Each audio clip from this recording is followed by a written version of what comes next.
Hello guys, welcome back to BoreDraw. This is episode 6? 7. Episode 7. Wow, we're flying. We're flying through these.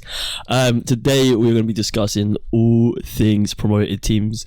We've got Fulham, we've got Bournemouth, and we've got big Nottingham Forest back in the Premier League for the upcoming season. Excited? I am excited. I think out of all of them, most excited for Nottingham Forest, obviously. I think everyone's always more... You've got the yo-yo teams like Fulham, who be up there always.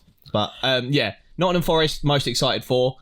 But we'll keep you waiting. We'll talk about them last. We're gonna work our way up in terms of the promotion order. So obviously, you had Fulham, the Cottagers from Craven Cottage. They smashed it, didn't they? They're one of those teams just way too good for the Championship and just not good enough. The squad they had was unbelievable. Stacked. I mean, you got a player like Mitrovic who's banging in 43 goals. About Mitro first. I mean, do we need to talk about anything but Mitro? So best player in the Championship. Apart from Chris Willock, but yeah. Yeah. He was, unbelievable season from him. But then, why does he always just struggle in the Prem? Is it he's just not good enough for the Prem? Is it every squad that he's been in, the playstyle hasn't suited him Prem-wise? I mean, maybe I obviously the way that teams play in the Premier League compared to the Championship is so different. Yeah, Fulham were dominating every game. He's gonna have a plethora of chances every game to score. He could miss half his chances and still come out with a hat trick. Yeah. And obviously you don't get that in the Premier League unless you're playing for a Man City. That's what I was going to say. So, not that this would ever happen. Say Mitro just randomly signed for Chelsea. Would he be would he get not the numbers he got in the Championship because those were stupid? But would he get the 18 to the 20s? Yeah. You know? I don't know. It's hard to tell with him because he is so hot and cold. He's amazing in the Championship and not bad in the Premier League. He's not bad by any means. Decent for a promoted side, but he's not the same sort of player putting up the numbers. And I think you look at Ivan Toney the year before, he broke the previous record. And he had a fairly decent season last season. Better than Mitro has. Yeah, actually. I mean, so it's an exciting season for him. I think he's a better player now than he was 2 years ago in the Premier League. But I think if you expect him to drop 20 goals, you might be struggling because he is. I mean, the only other people who've sort of done that, the one I know especially, was Charlie Austin dropped 18 goals the season we got relegated. So, I mean... Just drop that one. You can do it, you can do it. But you got to be Charlie Austin. So, Marco Silva, he's brought a team up from the Championship before in Watford. Yep. I don't know if he started this... I think he did start the season with Watford and then, the standard Watford, 5-10 games in. Got sacked. He went to Everton as well, didn't he? Yeah. So, I mean, what do you think of Marco Silva? So Marco Silva's a weird one for me because his teams tend to spend a fairly decent amount of money, not crazy money, but he doesn't ever leave the club in a better or worse position than he came in. He sort of just comes in, either gets results or he doesn't, and then he goes, inevitably off a bad run of form.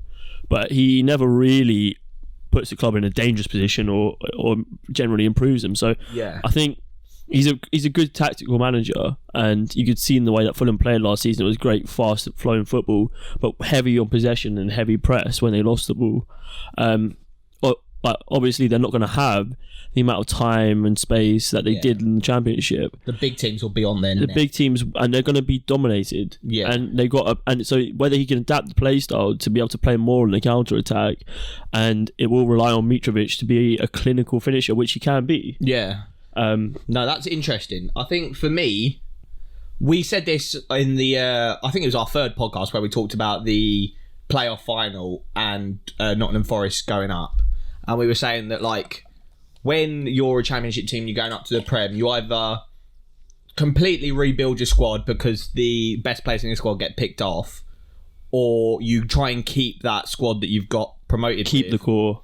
And maybe add one or two. Fulham look like the kind of squad that they're keeping their core. Lost a couple in Carvalho, blah, blah, blah. But they're adding one or two. They're not rebuilding the entire squad. Yeah. So should we talk about their transfer business? I was going to say, let's talk about transfer business. The players they lost, notably for me, obviously you got Fabio Carvalho to Liverpool. It was a big loss. Very talented young player. One that really stands out to me due to their lack of depth in this position is Nico Williams out right back, and they've lost him to Forest as well, relegation rival. What we want to see. He had a fairly good season last season. I think he got I think it was 17 appearances, 2 goals, 2 assists, and a fair amount of clean sheets. So he's a good player, very good player, very young player, a lot of potential. So The only problem is that Fulham have literally one right back in their squad. They've got Kenny Tete, who is not a Premier League player. Yeah, he's not a Premier League player. Well, from like I did a little delve into like the Fulham subreddit, and they seem to want to believe in Kenny Tete, like 50% of them, and then the other 50% is like very butthurt that they didn't get Nico Williams. I think they were like priced out by a couple million. Like genuinely, they want to go above like 15. And you can be 17. a bang average Championship centre back, or maybe even a Championship like central midfielder, and probably like just go undercover in the Premier League. Yeah, like you won't stand out, but if you just do your jobs, you'll be all right. As a right back in the Premier League, going up against some of the best talented left wingers in the world, you know what I mean? Yeah, you will get found out, and not even defensively, but going forward, the fullbacks play such a pivotal role in the game today. Like you look at some of the best fullbacks in the league. You got Trent, you've got Chilwell, Reece James, Cancelo, Robertson. Like they're such important players. A staple Prem team these days if your fullbacks aren't up to scratch. Well, that's it, and it can be often the difference between the best teams and like being a 100%. Mediocre to average team to like, good team. Kind of off topic, but that's why like Newcastle, when Eddie Howe first came in, sort out those wing backs, get Trippier in, baller that's clued up, experienced, target, very like Prem proven, and that did them wonders, and then they built from that. But yeah, I think Fulham, like you said, there's depth that needs to be filled out. They are linked to a few people. While we're talking about the fullback position, Kevin and Mbabu. Yep. They're linked to him. He's a Swiss international. Don't know if he'll make the move. From what I've read, he is struggling to agree terms with Fulham, and Fulham are struggling to agree terms for a fee for him. But I think he'd be a good signing because Swiss international, that's what you want in your team. You want players that... experience. Know the big stage, know pressure games, and won't fold. And... the other players they're linked to as well are pretty similar in that ilk. They're not young players. They are either Prem proven or international players. They're talking to my club Arsenal for our reserve keeper Leno. That'd be a very good signing. That'd be a very, very good signing for them because I think their keeper at the minute is Rodak. Yeah. Who I don't think is anything too special. I know some Fulham fans really rate him highly, but Leno is probably a step up. For me, Leno, he's obviously lost his place to Aaron Ramsdale, and I think I wasn't sold at first. And like maybe Ramsdale still has like a bit of a point to prove, but for me, Leno, what he's got in abundance is shot stopping ability. He's probably one of the best shot stoppers in the Premier League, easily. That's something that we're going to talk about, especially with Nottingham Forest. But obviously the Championship teams that do come up, they're going to concede a lot of chances on goal. Peppered. So to have, you don't need a goalkeeper who's good with their feet. You don't need a goalkeeper with great distribution. The main thing you need is a goalkeeper who is good at stopping shots, as shot 100%. Stopper. And Leno would be a great addition for them. From the time I've watched him at Arsenal, and that's just the one thing, he just makes saves that you think, fuck me, how did you react like that? Like in the box, his like reflexes are insane. Yeah. But from what I've seen at the moment, similar to the Nico Williams situation, is they're kind of they're struggling to agree a deal. So Arsenal want around 15 million, but I don't think Fulham are willing to go above 10, which I think, obviously I'm slightly biased, but I think 10 million for Leno would be an absolute steal. I think 15 is probably around his worth. I know he's only got 1 year left on his contract, which is probably what Fulham are thinking, like maybe just ride him out on the bench and then get him next season. But yeah, I think Leno for them would be an outrageous signing. Another great bit of business, and if I have the opinion about it, is João Palhinha. Yeah. And that was a done deal. Done deal, yeah. I think that's a really great signing because he can play the 6 or the 8 role in that sort of pivot, and that having a strong foundation in your team is going to be so important to their build-up play. They're not going to be looking to spread it wide. I think they're going to play very, very, very central. And I think that's just a great bit of business. Comes from Sporting Lisbon, and just he'll be like their midfield star man. Yeah, I really do think he and Andres Pereira as well. Oh shit! Yeah, that's I think that got confirmed today. That is yesterday. confirmed. It's been confirmed. Like yeah, 15 million from Man United. I think a good bit of business. I mean, if you're spending 15 million on him and you're trying to get Leno for 10, yeah. I mean, obviously two different players Fulham have completely. always had decent. They've got money, didn't they? Yeah, like, they've got decent. Redone up. Yeah, It's meant to be like super nice. But yeah, no, I think that's a great bit of business as well. I mean, someone who really could kick on and prove to be a star player. I think we saw glimpses of it at United. Yeah. But never could really break into that about first him team. and Palinha is they're both very technical players. Techie players. That's exactly. That's what you want. You want Mitro up top, nodding it down to these technical midfielders, and then spreading it wide back into Mitro. Bob's your uncle, mate. So yeah, obviously some good business for them. Of all the teams coming up to the Premier League, they're the team that I felt had the least business they needed to do. Yeah, their squad is probably closest to Prem ready. Yeah, it definitely was. But there are like some glaring weaknesses, especially that right back role. You can't go into a Premier League season with one right back. It just won't happen. Even if it is Kenny Tete, even if he can do a job, in injury, you know what I mean, that's it, you're done. Yeah, 100%. So big problems there for Fulham. But they've got a few more weeks left of the transfer window. Yeah, they've got time to. They have got time, but they've got time to move. But clubs will know that, and it could hike up the price. Yeah, they're in talks with Diop as well from West Ham. Yeah, but from what I read, so the deal was like very close to being done, and I think this would be a really good signing because I quite rate Diop. But apparently, David Moyes put like a stop to it for the moment because they don't. Yeah, I don't know if West Ham maybe are looking for another centre back. I know they just signed that. Can't remember his name, the geezer from the League Moroccan guy. Yeah. So, but I don't know, maybe they're waiting on another deal before they let Diop go or something like that. But I think Diop would be a good signing because him alongside it, they still got Tosin Adarabioyo, don't they? Yeah. And I rated him when Fulham were in the Prem last time. Yeah, he was phenomenal in the Championship last season. He was one of their starring lights in a relegation team, and like you said, they were one of the best players in their promotion push. So for me, Diop alongside Adarabioyo would be a nice little partnership. Good partnership, yeah, very solid. Recently today, I think, inquiry into a one Alex Oxlade-Chamberlain. Yeah, that would be a fun signing. Yeah, I'd love to see that. If I was a fan, like you probably wouldn't see like too much potential or whatever in it, but like, it's just nice. He's like a Champions League winner, been in the Prem all his life. Yeah, I just think that'd be just a brilliant signing for them. And maybe he's one of those players that like his career is definitely like fizzling out.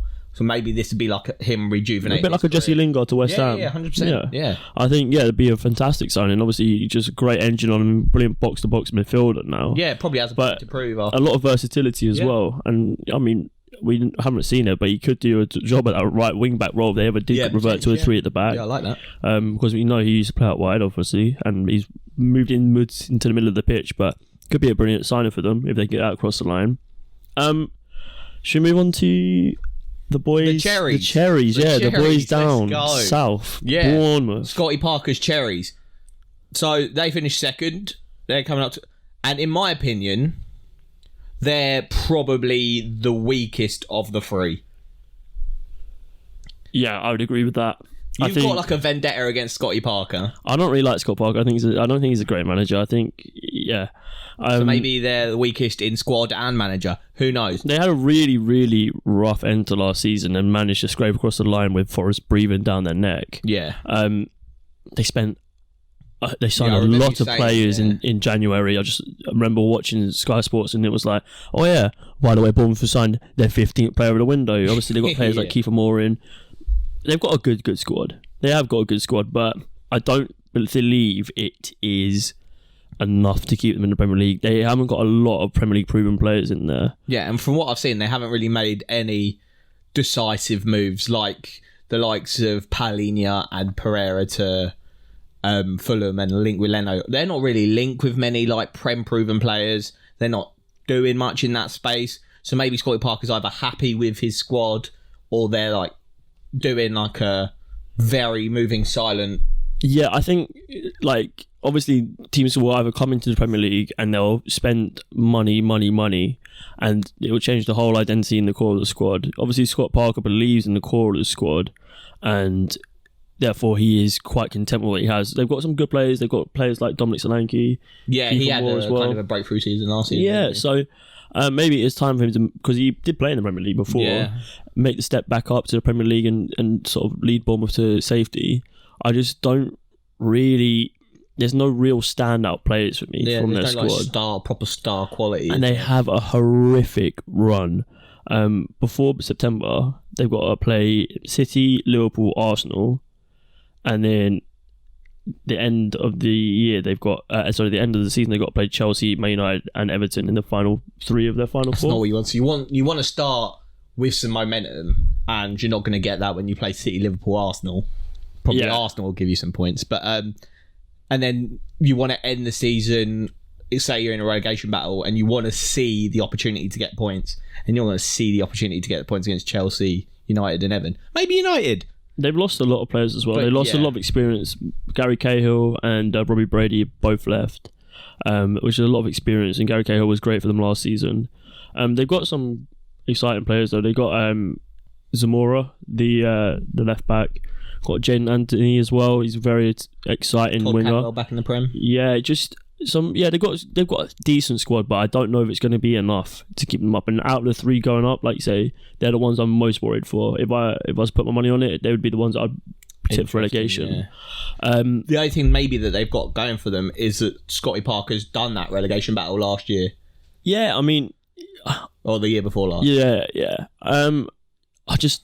I think out of the 3 managers, out of Steve Cooper and Marco Silva, Scott Parker is the most tactically inept out of all of them. Interesting. I believe he's more of a man manager, sort of he almost reminds me of a young sort of Neil Warnock in the way that it's about the fight. You gotta die to get 3 points. Yeah, it's more about the fight than it is the outplaying your opponent. So it will be interesting to see how they get on. Obviously because they haven't sort of ripped out their squad and gone anew. The cohesion might be there. But they have lost a lot of players. So, I mean... Let's talk about who they've got in. Ryan Fredericks from West Ham. Ryan Fredericks, yeah. When West Ham signed him, I was quite interested in that because he looked like a bit of a baller. Didn't really kick on at West Ham. Had a few decent games, but he's been displaced by the likes of Kufau and Ben Johnson. So they've let him go. But I think he could do some business. Maybe he's the kind of fullback that Fulham should have been looking at. But I think he's a good signing. Who else they got in at the minute? Joe Rothwell? Yeah, Joe Rothwell. From Blackburn. Yeah. And I think that's pretty much it, isn't They've had a pretty quiet window. And unlike Fulham, so they've both signed a couple of players. But unlike Fulham, who are still continuously linked to people, haven't really seen them linked to many people. One of the latest ones that's come up is Nat Phillips from Liverpool, which I think could be... He spent time there last season, didn't he? Bournemouth? I think he did. Was it Nat Phillips? Maybe. And Jaffet Tanganga from Spurs. That'd be a good signing. Tanganga would be a brilliant signing. I think Nat Phillips would also be a very solid signing. I don't know if it'd be one that you sort of turn your head and go, ooh, yeah, that's the one. Yeah. But yeah, I just So they, in your opinion, are probably the most in trouble. Definitely the most in trouble. They've got a brilliant goalkeeper in Mark Travers as well. He was, I think, Championship goalkeeper of the season last season. Okay.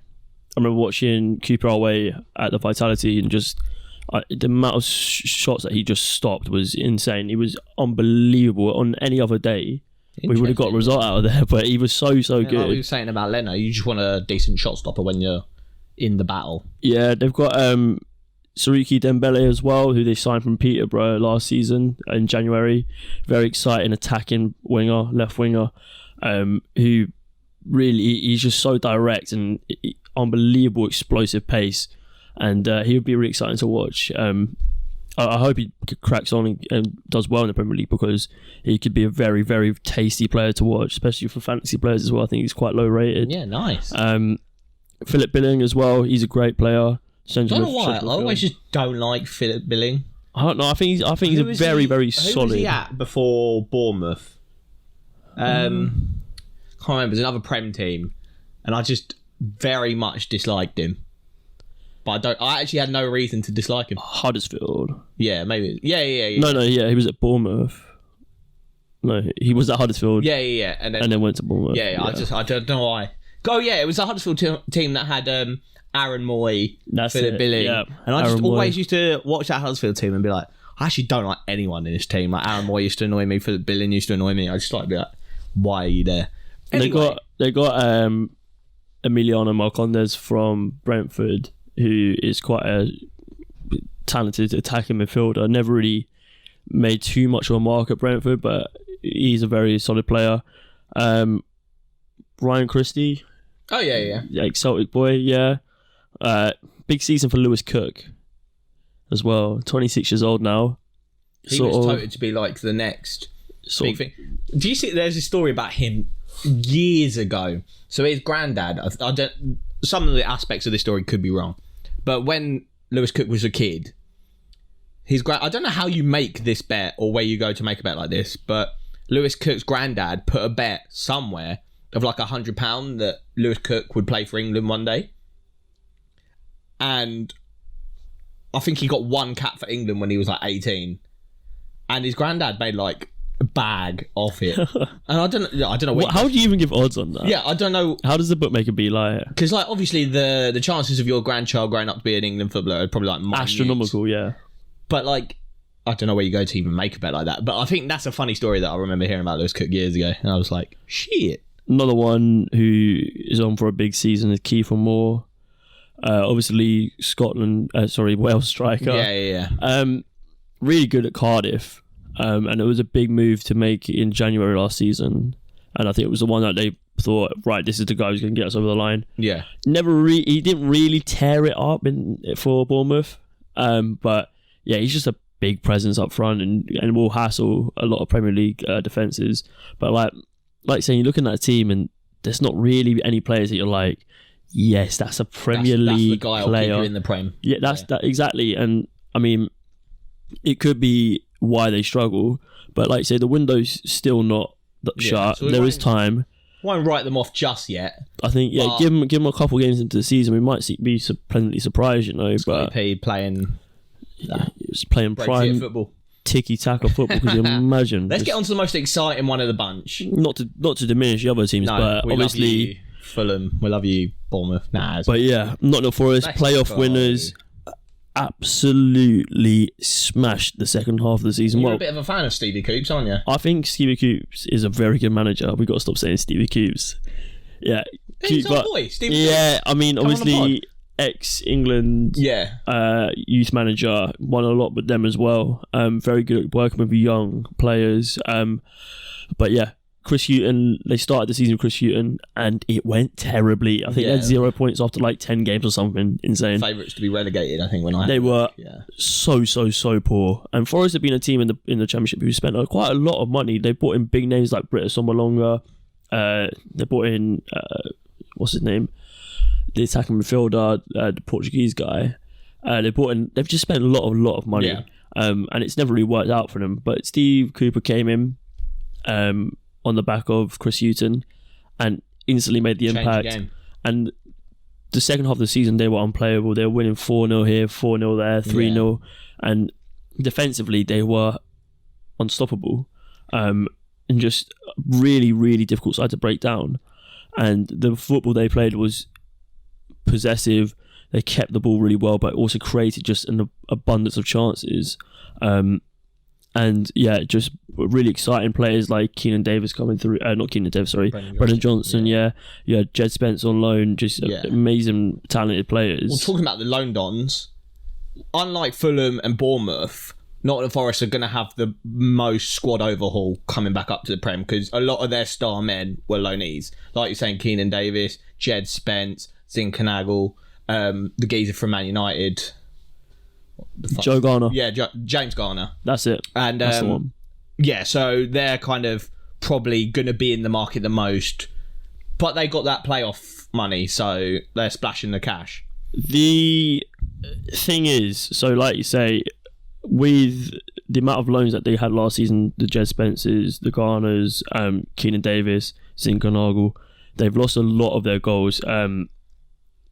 Between them, I think they had some insane stats just regarding their actual goal contributions. Yeah. So it's a lot to replace. With Brendan Johnson in that kind of like attacking zone. So Yeah. they needed some reinforcements. So they obviously Brennan Johnson, crazy Baller. numbers. And he last signed a season. new contract, which is massive. Signed a new contract. That was for up in the Nottingham Forest, air. Yeah, I think Forest fans would be disappointed that Jed Spence hasn't signed on with them permanently. got new hairstyle as well. Got some But yeah, corners. Tottenham looked to be getting that deal done. Yeah, I actually saw a leak today from the Tottenham media system, blah blah blah, that he was having his like signing interview in the Tottenham top, blah blah blah. So that one's a done deal. Yeah, so there you go. That was disappointing for them. Obviously, you're going to choose between Tottenham and Forest. You probably go with the Tottenham working under Antonio Conte. Yeah, 100%. The Italian Steve Coops. So, but yeah, no, very very exciting times for them.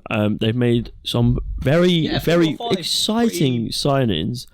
I don't think they get much more exciting than Taiwo Awoniyi from Union Berlin. 17. One more time.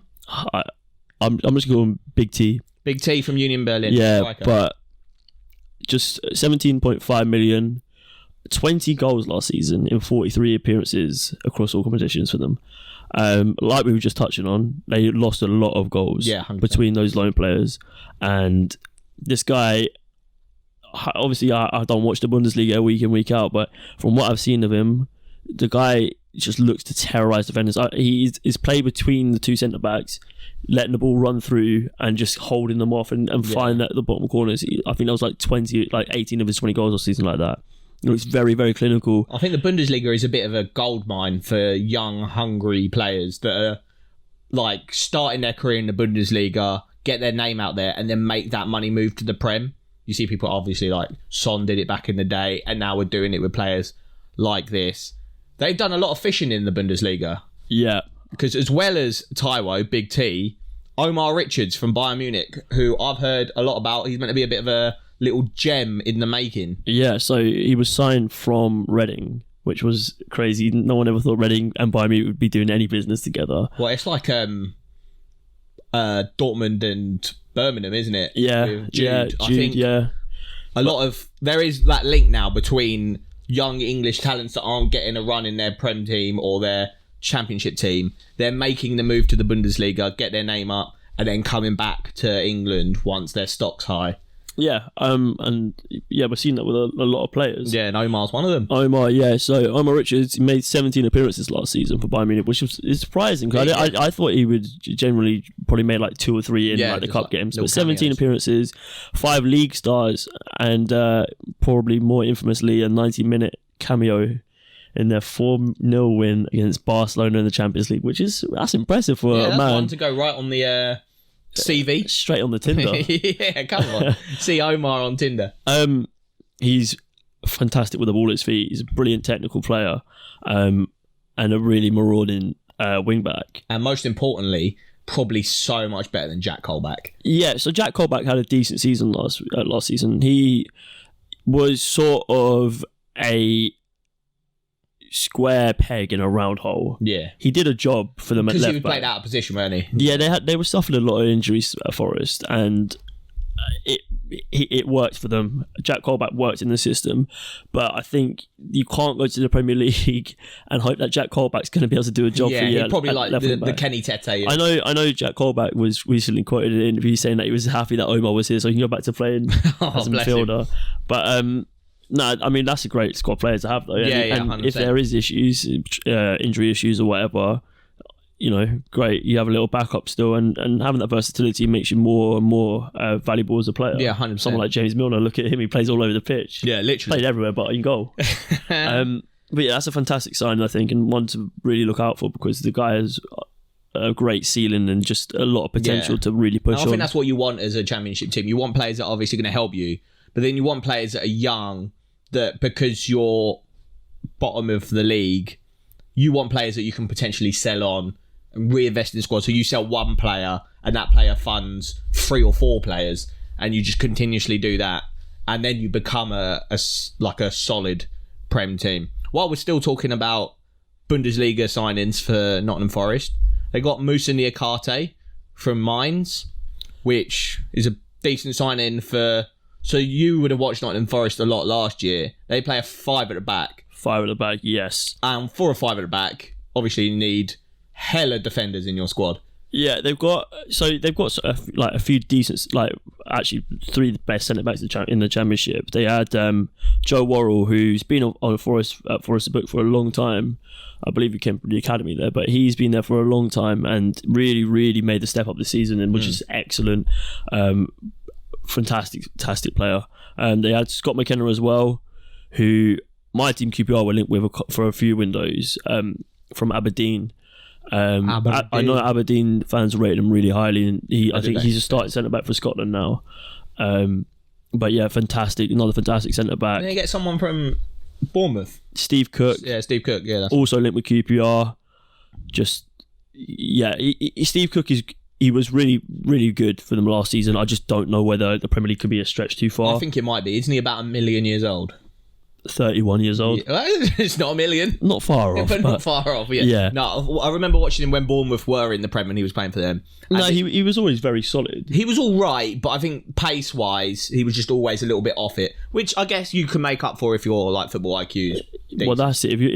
That's what, like, you had players like Rio Ferdinand and John Terry. And the back helps you kind of... You don't need as much pace because you can play the two alongside you are pacey enough, you can... They've got Mbasso as well, who... centre back. But yeah, I think the guy they've signed from Mainz. Yeah, because I think he was the captain for Mainz as well. Oh, was he? I believe so. So that's fantastic. While we're talking about their defence, yeah, got a new keeper in. Couple of new keepers in. Yeah, Wayne Hennessy. Who cares? Yeah, love you, Wayne. Yeah, Rooney. Big Dean Henderson from Man United. Yeah, that's a big one. I love this. I think this is a brilliant very move. good signing because he's been rotting away on that United bench. He was. I don't know why, because his when he had that like season where Sheffield United were really good, his stock was so high. He was in the England squad. He was like lined up to be England #1, and then he just tanked his entire career. So at that point, by staying at United and thinking he could displace De Gea, which is silly. Yeah, he should have made a move. And he'd still be in the England setup, but now he's just not even in the 3 that are going to go to the World Cup. And I think he won't have enough time in the few months. I don't know. We've got 3 months. And I still don't reckon he'll get into the injuries. I think he'll be Pickford, Ramsdale, and then now that Johnston's gone to Crystal Palace, that's good for his stock. Yeah, but Dean Henderson, I think is a really good signing. Like we were saying about Leno. Good shot stopper. Going back to what we were talking about Fulham, these Championship sides, and it always happens, they're not gonna be the dominant team in the game. Exactly, yeah. For 50 to probably 70% of the games in the Premier League, and against the best teams who are going to be able to carve out chances and really open you up, having a shot stopper like Dean Henderson, who was proven through his time at Sheffield United to be 100%. A phenomenal keeper. It is so valuable for them, and to get him on loan, I don't know if there's any loan fees or anything. I would assume so, because United probably could have flogged them off for quite a bit of money. But it's just an unbelievable signing for them, and just one to be really excited for. If you're a Forest fan, 100%. Obviously, they lost Bruce Samba. That was weird, wasn't it? Yeah, he got them up. He was like a cult hero at Forest, and everyone loved him. And then I think there was contract trouble or something, and he was like, "Yeah, I don't want to play for Forest." And he's gone to Lens or something like that. Yeah, it's so weird. But yeah, just really, really strange one that. But good replacement. Fantastic, just a massive upgrade. Yeah, massive upgrade. And hopefully Dean Henderson will have a point to prove. Well, in that Sheffield United side, when they've done so well under Chris Wilder, his career, because he was pivotal. Like, he was like one of the shining stars in a fairly average team. So happily let his career stall. Well, I think this could be a brilliant move for him. 100%. Under Steve Cooper as well, brilliant work with especially young English players. I mean, he's 25, which is fairly young still for a goalkeeper. Yeah. But yeah, fantastic. Touching on another young player, Nico Williams, obviously signed for Liverpool. 17.5 million as well. So we were saying that he was linked with Fulham, but Nottingham Forest got the job done. Yeah, so Klopp's recently come out and said it's hard to let players like Nico go because obviously they've got so much potential. Yeah. But you can't hold them back. And they signed another fullback, didn't they, Liverpool, in Calvin Ramsey? Yeah. I think once that signing was Nico probably saw his opportunities already pretty slim, getting slimmer, and thought this was a good move for him. I think it is. He plays with Brennan Johnson well set up, which is obviously a nice little link up. Yeah. I believe Liverpool have got a 15% sell-on fee which is probably why they let him go for a bit cheaper. And then obviously that suggests they didn't know he's a decent player. And they'll get sold on, yeah. So last season, 14 appearances for Fulham, 2 goals and 2 assists. Wales international now. Yeah, Wales international. And just I think that's a quality signing, it's a very solid signing, and you're also taking a player away from one of your right who could potentially sign for Fulham. And like, he's not Prem proven because he hasn't had that many opportunities in the Prem, but he's, from his time in the Championship, like, good enough for the Championship. Yeah, I mean, and I think he's only going to get better. He's good enough for Wales, so he'll be good enough for Nottingham Forest in their push to, let's say, not get relegated and then maybe do better. But yeah, we're seeing just Forest really upgrade their defensive line here. You've got obviously Richards and Williams as the 2 wide players. Yeah. And then we've got Niate in the middle and Dean Henderson behind them in goal. So just some great bit of business from them. And they obviously coming up, they need to do a lot of business. Lost a lot of valuable players from the loan market. And the only thing is, I wonder who's going to fill the Garner role for them, because that was so important for them last season. He was just so brilliant in that central midfield. Like keeping the game ticking. I've seen links with Harry Winks, but I don't know about that. But he'd be, I think, a good move because, like we're saying, Prem proven, definitely not good enough for Tottenham. I think he is so overrated. I don't know how he stayed at Tottenham for as long as he had, but I think in a team lower down the division where the pressure is not on him to win every single game, win every single ball, make every right decision. If he can just find himself a bit more in the game, I think Harry Winks would be a good signing. I think Lewis O'Brien from Huddersfield would be a brilliant signing for them. I think he's a player with a lot of potential. He looked really good in the playoff final. He was Huddersfield's best player last season for me. And I think he really is ready to make the step up, and I think they would probably be able to get him at a fairly low cost as well. But yeah, that would be a good one. I like to see him going for like maybe Morgan's Gibbs White or something like that. Yeah. He doesn't seem to be in the fold with Wolves. I think Everton are linked with him. Everton have been linked with every young English player, and I think that comes with the card of being managed by Frank Lampard. Yeah. But I'm just so excited to see this Forest team really push on. So they're the one you're most excited for? Yeah, 100%. I think you always are with the one that comes up through the playoffs, unless it's like a Norwich or a Watford, because we've been there, done. But what they're going to turn up this season? Yeah. But yeah, Forest obviously a massive club as well. I don't know how many times we're going to hear about the European Cups to get them back up, and we're going to be sick of it by the end of the season.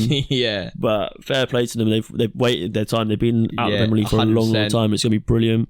You've got some really exciting players, especially. I'm excited to see Brennan Johnson. Brennan Johnson is going to be such a revelation, and I hope he really does kick on and do well. Yeah, because he was unbelievable in the Championship last season. Unbelievable. Nottingham lad as well. Yeah, yeah. Good for him. And now that he signed a new deal, if he does get snapped up, it's going to be for I assume money. That new deal is just primed with a fairly hefty decent relegation clause. Yeah, they get relegated. I think the shouts were he was being linked with pretty much every team in the Premier League, and I think they sat down, bashed up new contract, and said that he's going to give it one season, and see how it goes. Your toes in, mate. If they get relegated, then you can move on to the Premier League and with a top team. But just a brilliant young player, and just absolutely tore up in the Championship last season. Okay, so give me one player from each of those teams that people out there should keep an eye on.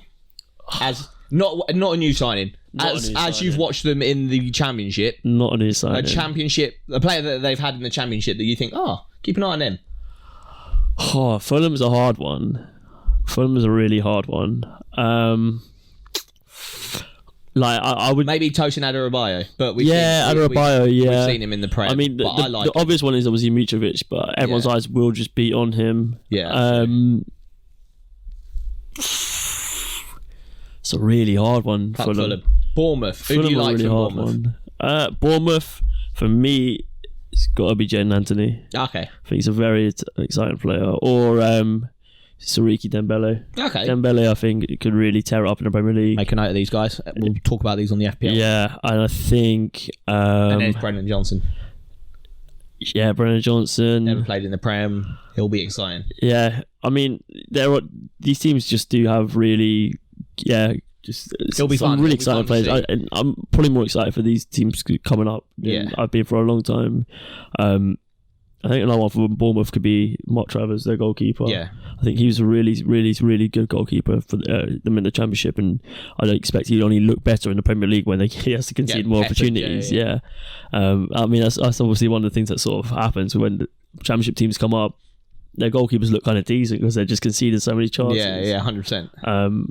You saw that with Riot last season. Ramsdale, yeah. United, yeah. So there's a lot to be excited for, especially if you're one of these supporters of one of these teams. Yeah, no, I feel that. You got to let us know, basically. Yeah, let us know if you're a fan of Nottingham Forest, Bournemouth, or Fulham. Let us know the question that I asked Luke. So let us know a star man from your team that we should keep an eye out on, and also where you reckon realistically your team's going to finish in the Prem this year. Yeah. I mean, obviously the goal for all these teams is survival. If you survive, that's a successful season. No relegation. I mean, who is the player that's going to lead you to salvation? I don't know, but I want to ask you a question now. Yeah, hit me. Out of these three teams, who is the most likely to go down, and who is the most likely to stay up? I'm going to say most likely to go down, Bournemouth. Most likely to stay up, Nottingham Forest. You think Nottingham Forest? Yeah.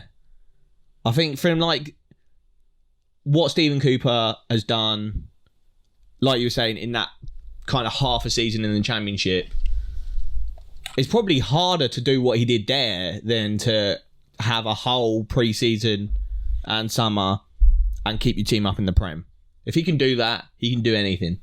So from what I've watched a lot of other people say about Stephen Cooper, he's a good man, knows his stuff, and I think he's got a squad now that he's happy with. Because I think when you join halfway through a season, you just inherit a squad that you're like, fuck me, I've got to figure out how do you get the most out of these players, what I like, what I don't like, and kind of just juggle what's going on. The best manager for that is Ancelotti. Yeah, Ancelotti's probably the best manager for that. Yeah, 100%. Like what we were talking about when he went to Real Madrid. So yeah, you got Fulham. Bournemouth is most likely to go down, and Forest is most likely to stay up. I think the reason I've put Bournemouth most likely to go down is transfer business. Unlike Fulham and Nottingham Forest, their transfer business isn't strong enough for There has been no proactivity. This might change by the start of the season and then by the end of the window. But for now, their transfer window, it's literally got to be like a 1 out of 10. 100%. We might do a little transfer window. To be honest though, I feel like you got to give them a 5, because are they worse off? Are they worse off than when they came in to the transfer window? Maybe. Yeah, I mean, I think they pretty much stayed the same.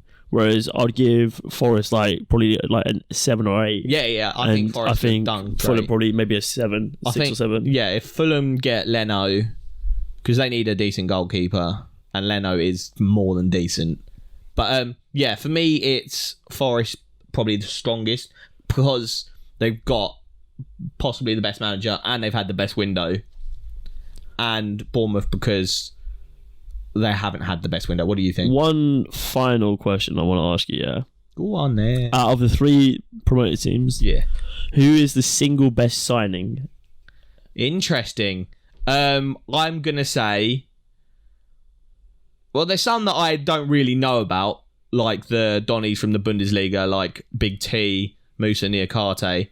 But for me, I'm going to go with either Dean Henderson or Nico Williams. For Forest, yeah? I'm going to go Nico Williams because it's not alone and he's got bags of potential, stupidly young Wales international, and the link up with Brendan Johnson's nice. So yeah, Nico Williams. I think for me, if it was Paulinho, if I'd seen a bit more of him other than what I've just seen. I'm excited to see Paulinho. Yeah, I mean, it might be him. I've heard good things. I'm really excited for Andres Pereira. Yeah. I think he could be a real revelation and be that sort of star man, the maverick midfielder who really could just win them games out of nowhere. Yeah. And like we were saying at the top of the episode, him and Paulinho is a very good technical midfield. But my signing has got to be Wayne Hennessy. Big Wayne. Nah. It's got for me. I think Dean Henderson from United is a phenomenal bit of business for the season. And if they stay up, I would not expect, and he does well, I would not expect them any less than just go in and secure that on a permanent. And I think you'd be looking minimum 30 to 35 million. Clark, 30 million. Just a lot of but he's English and he's still relatively young. He's coming into prime years. So I feel you. And De Gea's on the way out. Yeah, Do you know what I mean? De Gea is pushing on, so I mean, United probably that's why they kept him around to be the next in line. But yeah, no. If you support any of these Championship teams or you got any predictions for the season, just shout us, let us know. Comment down, no comments below. Hit us up on Instagram, Twitter, TikTok, all the socials. Big news though. Next week, massive collab inbound. Yeah. We'll keep it hush hush for now. But we're excited. But get excited. We're hella excited. Yeah, we're buzzing. We're buzzing. Absolutely excited. But look forward to that. We've also set up a fantasy Premier League. Yeah, join the league for BoreDraw. Yeah, there will be a prize at the end. It'll be a good prize. Don't worry. It's not going to be a £5 voucher to McDonald's. Nah, it'll be a banger. It'll be a banger. If you need the code is Q1CN4K. Join the league. It's free. Tell your friends. Tell your mums. Get them in. There's a prize. There's a free prize, man. There's no cost to enter the league. Exactly. Just come in, have a good time. Follow the socials. Yeah, follow the socials. We're not going to give you the prize if you don't follow the socials. Don't be a pagan. But yeah, I think that we've about covered everything. Yeah. We'll see you next week. We're going to be doing more team previews in the coming weeks. We're going to do a Premier League prediction as well. So yeah, it's been BoreDraw. And it's live. Bye, guys.